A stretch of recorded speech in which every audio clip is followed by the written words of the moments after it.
Hello friends, welcome to Bengali food hub. আজ আমি আপনাদের সাথে এমন দুটি খাবারের রেসিপি শেয়ার করছি যেগুলো খুব সহজেই বানানো হয়ে যায়, অথচ খেতে কিন্তু রেস্টুরেন্টের খাবারের মতোই হয়। আজ বানাচ্ছি দইয়ের পরোটা আর সাথে কাসুরি আলুর দম। পরোটা বানানোর জন্য 150 গ্রাম টক দই নিয়েছি, 300 গ্রাম ময়দা নিয়েছি। যে পরিমাণ দই নেবেন তার ডবল পরিমাণ কিন্তু ময়দা ব্যবহার করবেন। 2 পিঞ্চ বেকিং সোডা দিয়েছি আর হাফ চামচের থেকে একটু কম বেকিং পাউডার দিয়েছি। দিয়ে দিচ্ছি 1 চামচ চিনি। এবার সমস্ত উপকরণ একসাথে মিশিয়ে নিচ্ছি। দেখুন, দইটা ফার্মেন্ট হওয়া শুরু করেছে। দিয়ে দিচ্ছি পরিমাণ মতো লবণ। লবণটা একটু মিশিয়ে নিলাম। এবার ময়দাটা দইয়ের সাথে দিয়ে মিশিয়ে হাত দিয়ে ভালোভাবে মেখে নিচ্ছি। প্রথমেই জলের ব্যবহার করছি না, আগে অল্প একটু মিশিয়ে নিলাম। তারপর যেরকম জলের প্রয়োজন হবে সেই অনুযায়ী অল্প অল্প করে জল দিয়ে একটা নরম ডো তৈরি করে নিতে হবে। ডোটা যেন খুব শক্ত না হয়, একটু নরম করেই মাখতে হবে। এবার হাতে একটু তেল বুলিয়ে ডোটার সাথে ভালোভাবে মেখে নিচ্ছি। এরপর কিছুক্ষণ রেস্টে রেখে দিলাম। চলুন ততক্ষণে কাসুরি আলুর দমটা বানিয়ে নিই। একটা আলু 4টে পিস করে কেটেছি। প্রথমে একটা বা দুটো সিটি দিয়ে আমি আলুটা হালকা একটু সেদ্ধ করে নিচ্ছি। প্রেসার কুকারটা গ্যাসে বসিয়ে দিলাম। এবার বাকি উপকরণগুলো দেখিয়ে দিই। আলুর দম বানানোর জন্য আমি পেঁয়াজ কুচি নিয়েছি, টমেটো কুচি নিয়েছি, কয়েকটা রসুনের কোয়া নিয়েছি আর কাজু বাদাম নিয়েছি। আদার ব্যবহার করছি না। আর টক দই নিয়েছি 2 চামচ মতো, আর কাসুরি মেথি পাতা নিয়েছি। প্রথমে একটা মশলার পেস্ট বানিয়ে নিচ্ছি। কাজু বাদাম, রসুন ও টমেটো মিক্সির মধ্যে দিয়ে একটা সুন্দর স্মুথ পেস্ট বানিয়ে নিচ্ছি। আলুর দমে টক দই যদি ব্যবহার না করেন তাহলে টমেটোর পরিমাণটা আর একটু বাড়িয়ে দেবেন। আমি টক দই ব্যবহার করব বলে টমেটোটা অল্প নিয়েছি। এবার কড়াইতে সর্ষের তেল দিয়ে সাদা জিরা ফোড়ন দিলাম। দিয়ে দিচ্ছি পেঁয়াজ কুচিগুলো। পেঁয়াজ কুচিগুলো বেশ লাল করে ভেজে নিতে হবে।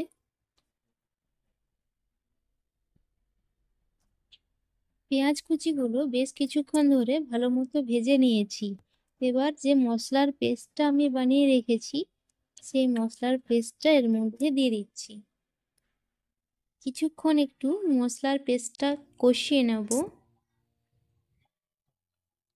2-3 মিনিট কষানোর পর কিছু গুঁড়ো মশলা দিচ্ছি। হলুদ গুঁড়ো, জিরে গুঁড়ো, ধনে গুঁড়ো আর একটা ভাজা মশলা যেটা আমি বাড়িতেই তৈরি করেছি সেই মশলাটা 1 চামচ দিয়ে দিলাম। এই মশলার রেসিপিটা আমি ডেসক্রিপশন বক্সে দিয়ে রাখছি, আপনারা চাইলে দেখে নিতে পারেন। আর দিয়েছি লাল লঙ্কার গুঁড়ো। এবার সব একসাথে খুব ভালো মতো করে কষিয়ে নিচ্ছি। লবণ দিচ্ছি পরিমাণ মতো, অল্প একটু চিনি দিচ্ছি ওই হাফ চামচ মতো। মশলাটা বেশ ভালো করে একটু কষিয়ে নিয়েছি। এরপর যে 2 চামচ টক দই আমি ফেটিয়ে রেখেছিলাম সেই দইটা দিয়ে দিলাম। দিয়ে দিচ্ছি কাসুরি মেথি পাতা।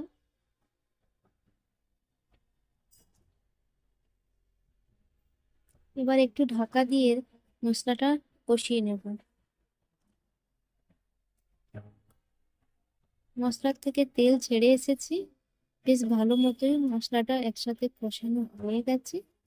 এবার আমি সেদ্ধ করে রাখা আলুগুলো দিয়ে দিচ্ছি। আলুগুলো দিয়েও কিন্তু 2-3 মিনিট মতো কষিয়ে নিয়েছি। এবার গরম জল দিয়ে দিলাম। এবার দিয়ে দিচ্ছি অল্প একটু গরম মশলার গুঁড়ো। একসাথে মিশিয়ে নিয়ে এবার আমি ঢাকা দিয়ে দিচ্ছি। চলুন ততক্ষণে আমি পরোটাগুলো তৈরি করে নিই। আর একবার ভালোভাবে মথে নিয়ে আমি লেচি কেটে দিয়েছি। লেচির সাইজগুলো একটু বেশ বড় করে রাখবেন। অল্প অল্প করে শুকনো ময়দা দিয়ে এবার পরোটাগুলো বেলে নিচ্ছি। পরোটাগুলো খুব পাতলা হবে না, একটু পুরু করে বেলে নিতে হবে। এবার আমি গ্রেট করে রাখা গাজর, কালো জিরে, কাঁচা লঙ্কা কুচি উপরে একটু ছড়িয়ে দিচ্ছি। আপনারা চাইলে এটা করতে পারেন, আবার না চাইলে নাও দিতে পারেন। এটার জন্য পরোটাটা দেখতেও ভালো লাগে, আবার একটু খেতেও ভালো হয়। কালো জিরে এর জন্য একটা অন্যরকম স্মেল হয়, আর কাঁচা লঙ্কার জন্য একটু ঝাল ঝাল হয়। বেশ ভালো লাগে, চাইলে দিতে পারেন, নাহলে নাও দিতে পারেন। চলুন এবার পরোটাটা তৈরি করে নিই। প্রথমে আমি একটি গ্যাসের মধ্যে ফ্রাই প্যান বসিয়ে গরম কড়াইটি দিয়ে প্রথমে শুকনো খোলায় 2 পিঠ আমি একটু ভেজে নিচ্ছি। তারপর বাটার দিয়ে পরোটাটি ভেজে নিচ্ছি। আপনারা চাইলে ঘি ব্যবহার করতে পারেন বা সাদা তেল ব্যবহার করতে পারেন। দই পরোটা খেতেও যেমন সুন্দর হয়, বানানোও কিন্তু খুবই সহজ। 2 পিঠ খুব ভালোভাবে ভেজে নেবেন, একটু চাপ দিলেই পরোটাটি খুব সুন্দর ফুলে যাচ্ছে।